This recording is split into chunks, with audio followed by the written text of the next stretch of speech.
नमस्कार, आर्यावर्त टाइम्स में आपका स्वागत है, जहां आप जानेंगे बिहार के 28 सितंबर की 7 बजे तक की सभी ताज़ा बड़ी खबरों के बारे में। उससे पहले एक नज़र सुर्खियों की ओर। कब्रिस्तान की घेराबंदी पर बवाल, पथराव और फायरिंग में तनाव, 22 लोग गिरफ्तार। कटिहार को 332 करोड़ की सौगात, सीएम नीतीश ने गिनाए 20 साल के काम, लालू राबड़ी पर साधा निशाना। अररिया रैली में अमित शाह का हमला, लालू राहुल घुसपैठियों को वोटर बनाना चाहते हैं। अमित शाह का ऐलान, बिहार में इस बार 4 दिवाली, बीजेपी का लक्ष्य 160+ सीटें।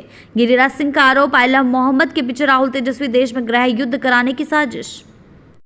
बढ़ते हैं खबरों की ओर विस्तार से। कब्रिस्तान की घेराबंदी पर बवाल, पथराव और फायरिंग में तनाव, 22 लोग गिरफ्तार। जी हां, बिहार के मुंगेर में कब्रिस्तान की घेराबंदी के दौरान बड़ा विवाद खड़ा हो गया। जमीन को लेकर दो पक्ष आमने सामने आ गए और देखते ही देखते लाठी डंडों के साथ जमकर पथराव और फायरिंग शुरू हो गई।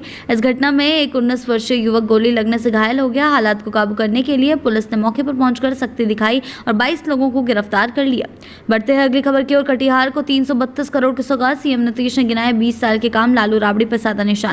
जी हां, मुख्यमंत्री नीतीश कुमार शनिवार को कटिहार जिले के दौरे पर पहुंचे, जहां उन्होंने 332 करोड़ 53 लाख की लागत से 238 योजनाओं का शिलान्यास किया। जनसभा को संबोधित करते हुए नीतीश कुमार ने अपने 20 साल के कामकाज का ब्यौरा गिनाया और विकास योजनाओं की उपलब्धियां बताई। इस दौरान उन्होंने लालू प्रसाद यादव और राबड़ी देवी को शासनकाल को कटघरे में खड़ा करते हुए कहा कि उस समय राज्य पिछड़ेपन और अव्यवस्था से जूझ रहा था।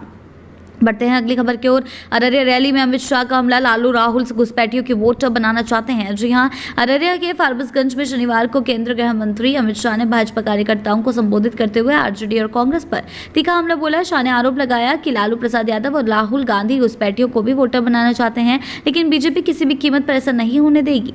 बढ़ते हैं अगली खबर की ओर। अमित शाह का ऐलान, बिहार में इस बार 4 दिवाली, बीजेपी का लक्ष्य 160+ सीटें। जी हां, अररिया के फारबिसगंज में भाजपा कार्यकर्ताओं को संबोधित करते हुए केंद्रीय गृह मंत्री अमित शाह ने आगामी विधानसभा चुनाव को लेकर बड़ा बयान दिया है। उन्होंने कहा कि बिहार में इस बार 4 दिवाली मनाई जाएगी, एक पारंपरिक और 3 बीजेपी की जीत की खुशी में। शाह ने कार्यकर्ताओं को 160 से अधिक सीटों का लक्ष्य हासिल करने का आह्वान किया। बढ़ते हैं अगली खबर की ओर। गिरिराज सिंह का आरोप, आइला मोहम्मद के पीछे राहुल तेजस्वी, देश में गृह युद्ध कराने की साजिश। यहाँ केंद्रीय मंत्री और बेगूसराय में भाजपा सांसद गिरिराज सिंह ने कांग्रेस नेता राहुल गांधी और आरजेडी नेता तेजस्वी यादव पर तीखा हमला बोला। उन्होंने कहा कि आइला मोहम्मद ट्रेंड के पीछे इन्हीं दोनों नेताओं का हाथ है और इसका उद्देश्य है में गृह युद्ध जैसी स्थिति पैदा करना है। गिरिराज सिंह ने दावा किया कि जनता ऐसे षड्यंत्रों में इनको कभी भी सफल होने नहीं देगी। बढ़ते हैं अगली खबर की ओर। आरजेडी विधायक आलोक मेहता की हूटिंग, ग्रामीणों ने कहा लालटेन के नाम पर कलंक। जी हां, समस्तीपुर के उज्जैरपुर में राजद विधायक आलोक मेहता का भारी विरोध का सामना करना पड़ा। क्षेत्र के दौरा करने पहुंचे विधायक के खिलाफ ग्रामीण ने जमकर नारेबाजी की और उन्हें वापस लौट जाने को कहा। लोगों का आरोप था कि आलोक मेहता ने चुनाव जीतने के बाद विकास के किसी भी वादे को पूरा नहीं किया और क्षेत्र की समस्याओं को अनदेखा किया। बढ़ते हैं अगली खबर की ओर। दरभंगा में महिला शिक्षक की लाश मिलने से सनसनी, ससुर ने कहा रात में भाग गई थी। जी हां, दरभंगा जिले के डुमरा में शनिवार सुबह एक महिला शिक्षिका की लाश उसके घर के पीछे खेत में मिलने से इलाके में सनसनी फैल गई। मृतका का पति भी शिक्षक है। परिजनों का आरोप है कि ससुराल पक्ष के मामले को छिपाने की कोशिश कर रहा था। बढ़ते हैं अगली खबर की ओर। जेडीयू प्रवक्ता नीरज कुमार और भाजपा प्रदेश अध्यक्ष दिलीप जायसवाल का तेजस्वी यादव पर हमला। जी हां, जेडीयू के मुख्य प्रवक्ता नीरज कुमार और भाजपा के प्रदेश अध्यक्ष दिलीप जायसवाल ने नेता प्रतिपक्ष तेजस्वी यादव पर तीखा हमला बोला। दोनों नेताओं ने कहा कि तेजस्वी केवल बयानबाजी की राजनीति कर रहे हैं, जबकि जनता के असली मुद्दों पर उनका कोई ठोस रुख नजर नहीं आता। आरोप लगाया गया कि विपक्ष सरकार की आलोचना तक ही सीमित है और समाधान प्रस्तुत करने में पूरी तरह विफल है।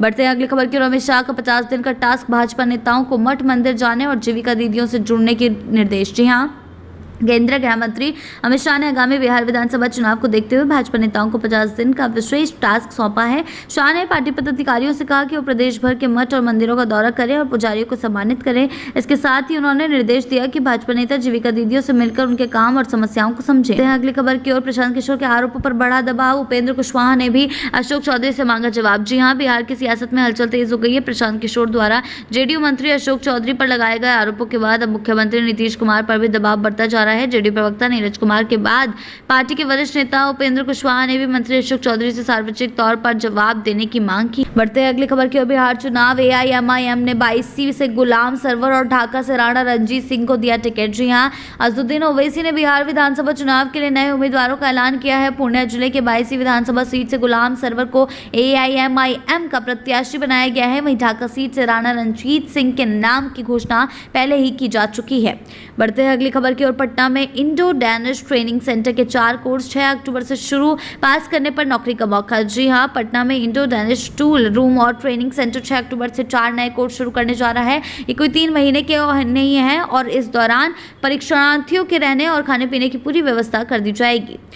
बढ़ते हैं अगली खबर की ओर। अमित शाह अररिया में कार्यकर्ताओं को देंगे जीत का मंत्र, हवाई पट्टी क्या ऐतिहासिक कनेक्शन। जी हां, अररिया के फारबिसगंज हवाई पट्टी पर केंद्रीय गृह मंत्री अमित शाह सीमांचल और कोसी क्षेत्रों के भाजपा कार्यकर्ताओं को चुनावी जीत का मंत्र देंगे। यह हवाई पट्टी ऐतिहासिक महत्व की है और इसे पंडित नेहरू ने चीन युद्ध के दौरान बनाया था।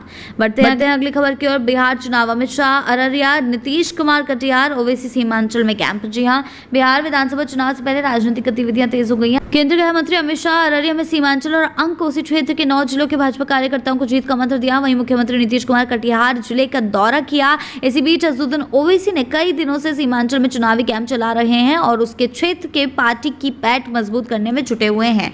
बिहार की ऐसी ताजा बड़ी खबरों के लिए जुड़े रहें आर्यवर्त टाइम्स के साथ ही चैनल को सब्सक्राइब करना ना भूलें और हमारी फेसबुक और वेबसाइट के साथ भी जरूर जुड़े।